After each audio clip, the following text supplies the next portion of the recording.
হবিগঞ্জে, অর্থাৎ তিনি যে উনার যে গ্রামের বাড়ি রয়েছে সেই গ্রামের বাড়িতে তিনি যে যাবেন, সেই গ্রামের বাড়িতে শাসাদ রোদ অনেক আনন্দকর উল্লাস করছে এই গ্রামের মানুষরা। কেননা হামজা দেওয়ান চৌধুরী ঘরের ছেলে ঘরে ফিরছে। হবিগঞ্জে গতকালকে থেকে তারা কিন্তু লাইটিং, এমনকি বিয়ে বাড়িতে যেভাবে জমকালোভাবে আয়োজন করে থাকে ঠিক তেমনিভাবে তারা আয়োজন করেছে।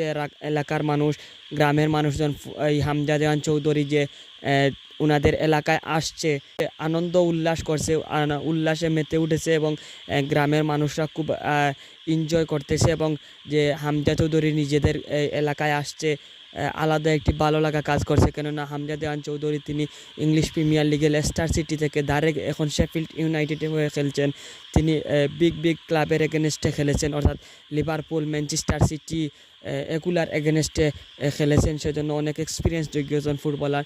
তিনি যে আসছেন নিজের গ্রামে, আসলে গ্রামের মানুষরা কিন্তু অনেক আনন্দ উল্লাস। আপনারা স্ক্রিনেও দেখতে পাচ্ছেন যে অনেক সুন্দর করে কিন্তু সাজিয়ে রেখেছেন তারা এই হামজা দেওয়ান চৌধুরীর জন্য। এই এত আয়োজন, এত কিছু শুভ হামজা তার পরিবারের জন্য হবিগঞ্জের মানুষরা করছে।